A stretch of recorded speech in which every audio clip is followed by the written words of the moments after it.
Nexus-Princess Ky'veza must be the most challenging solo encounter Blizzard added in recent times. Defeating Double Question Mark, aka the hard mode, not only rewards you with an ice-cold contract killer title and yet another Delve Mount skin, but more importantly, bragging rights. In this video, we'll break down the fight and share very important tips and tricks that I have acquired after 146 pulls that will hopefully help you defeat this incredibly challenging and fun fight before you rage quit. It can't end like this! Alright, let's break down the fight itself. The encounter runs in a repeated cycle, a main phase that lasts about a minute and then a little intermission. During the main phase, Princess Ky'veza uses 3 key abilities in sequence. First, she starts off with Nexus Daggers, where she and her clones throw a fan of daggers in front of them, and you've got to dodge those or it's a wipe. Then comes the Nether Rift, where there will be 3 rifts placed around the room. One by her, one by your companion Bran, and one by you. You need to position them in a way that forms kind of a triangle to avoid being pulled in. After that, she'll cast Dark Massacre, where 6 clones appear and try to one-shot you if you're not facing them exactly head-on. You'll need to spin and face each clone to avoid instant death. This whole pattern repeats twice during the main phase, with Nexus Daggers showing up a total of 3 times and ending the main phase.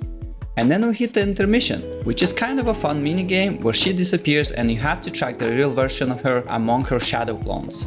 She'll say something to identify herself and you have to keep your eye on her as she dashes around and then click the right one at the end. And then it's rinse and repeat. Sounds easy, right? Now let's talk about how to actually handle each of these abilities so you get through in one piece. When it comes to Nexus Daggers, you have about 0.5 of a second to move out or get one shot. What helped me the most here is learning to move slowly. Don't sprint around like crazy, take small stutter steps. If you move slowly and carefully, as long as you don't stand still, the daggers will overlap and leave more safe spaces. Big movements can actually make it harder. One trick you can use for the first set of daggers that the Ky'veza throws herself is just run behind her.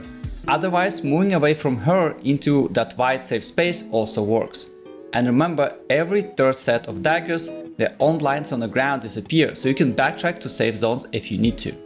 Alright, let's talk about Nether Rift, because this is the phase that will really test your survivability. Mechanically, it's the easiest part of the fight. You don't have to place the rift perfectly, just outside the inner circle, and take a step back towards the middle. No need to run to exact center of 3 rifts, as a pull-in will do that for you. But here's the part that a lot of people miss. The rifts also do a ton of AoE damage. Combined with Ky'veza's melee hits, if you don't plan your defensives, you're just not gonna make it through. As an example, on my Frost Mage, I always had Alter Time ready for one of the rifts, each main phase, and I would rotate between Mirror Images and Ice Cold for the other. Whatever class you're on, just make sure you've got a big defensives ready for every set. Coincidentally, this is also the part of the fight with the highest potential for DPS. So if you have a defensive rolling, send your damage cooldowns in that window as well. Okay, now for the spiciest mechanic, Dark Massacre. The important thing to realize with this mechanic is that the 6 clones appear slowly in succession. The clone that's about to attack will glow red first and then project a line pointing right at you. You need to be looking directly at the clone, 0 degrees.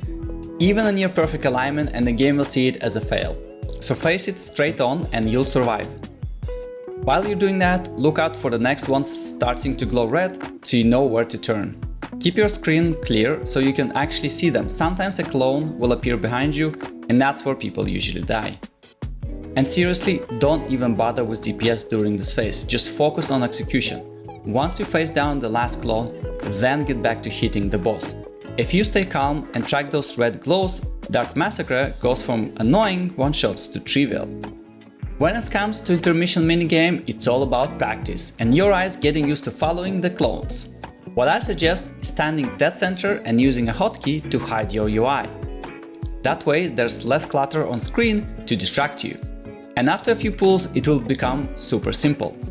So those are the key tips for each ability. Just remember, practice makes perfect. And once you get the rhythm, you'll have her down in no time. Now let's talk about prep. I do recommend a minimum eye level of 690, but as long as you can survive Nether Rift damage, you should be alright. Bring food buffs, flask, weapon oils, the usual. Once you're comfortable, add a DPS potion to the mix. If you don't have Bloodlust or Time Warp, grab some drums from the auction house. There's no enraged timer on this fight, but keep in mind she does gain a stacking damage buff after each intermission. Ideally, you want the fight done in under 10 minutes. If you're on a really tanky class though, don't stress it, I've had kills go 12 minutes and still be fine.